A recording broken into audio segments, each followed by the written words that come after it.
2.5 years.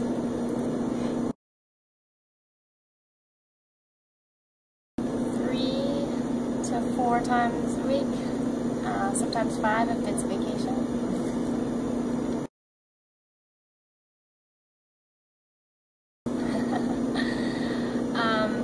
Getting me to come to yoga was hard because I didn't think it was my thing. I had played sports all through high school and college. After there's not really a lot of things for women to do, so I played in the softball bar leagues, and I played flag football. It's actually how I met my husband, and I just started running, and I kind of liked it. And I would get to 3 miles, and I would experience severe pain. So I went to see my orthopedic surgeon, and he basically said, you're getting kind of old, maybe you just shouldn't run anymore. And of course that was unacceptable to me, so I went to my doctor, and she sent me to a physical therapist who, they tried to stretch out my IT band, and I have a lot of former injuries that were causing me a lot of pain. So she said to me, you should try yoga. And I said, okay, I'll give it a try. And I was down the Cape with a friend of mine, and he said, I'll go with you. So we did it on the beach, and it was so amazing. And when we came back home, he said, I've been to Auburn, and I'll take you. I think it's really important to go with somebody so that they can tell you what to expect and what to bring. The funny thing is, he stopped doing it, and I'm still doing it. But I think you have to be in a right place to understand that it has so many benefits, but it takes time to get into it.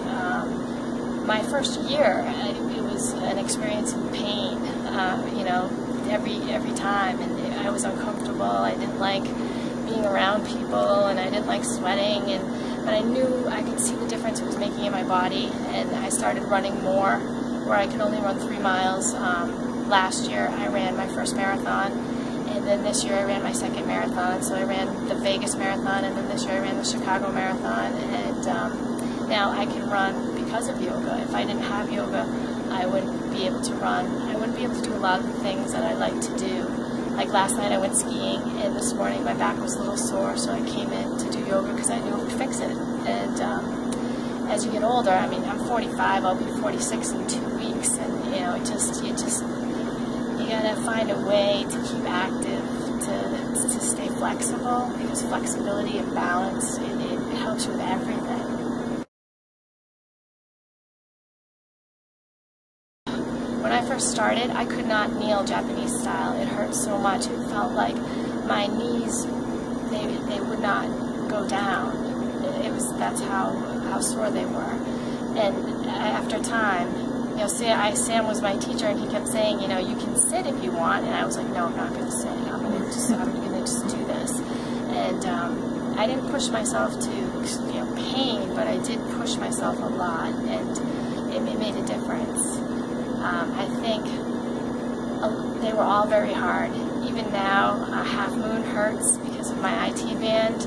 When I turn to the side, I can feel it. It's a different kind of pain. I can feel it stretching and doing the things it's supposed to be doing. And where before I was like, oh, I'm just a mess, now I know my specific messes, and I can work on them. So it's been really wonderful for me.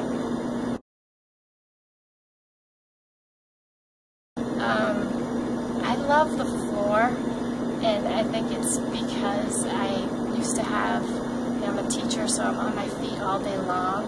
So I used to always have lower back pain, and my husband used to call it teacher's back, and I just thought it was just the way it was always going to be. And then once I started doing the floor, at first it was so hard, and I just felt like I wasn't doing anything. I remember one time I lifted my legs up behind me, and I looked at the woman next to me, and she had them so high. And I was like, wow, can I do that? And then I started pushing to try to kind of do what she was doing. And there they went, and I was like, oh my goodness. And so now I can really feel it in my lower back, and it makes it feel so much better. Like that, it's like a good kind of stretching that I can feel that I can't get from anything else. My advice is to stick with it, and to just take your time, and don't be hard on yourself. I hear a lot of people say, oh, I can't stand the heat. no one can stand the heat. You come in and it's hot, you're going to sweat, and you're going to feel gross, but just think about how your body's detoxifying, and it's so good for your skin, and it's just so good for just for your respiratory system and everything. And even if you just sit there and just do the best you can. When I first started, there was this woman, and I stood behind her. She must have thought I was stalking her. For 2 weeks, I stood behind her. She was so amazing, and I learned yoga from watching her, and her name was Leslie. She was so amazing, and then I couldn't come in the morning anymore because I had to go back to work, and I thank you, Leslie, because you taught me how to do yoga. And so I would say stand in back of somebody that knows what they're doing, and don't try to do what they're doing, but notice where you can go with the poses, and just take your time. Don't be hard on yourself. People are too hard on themselves.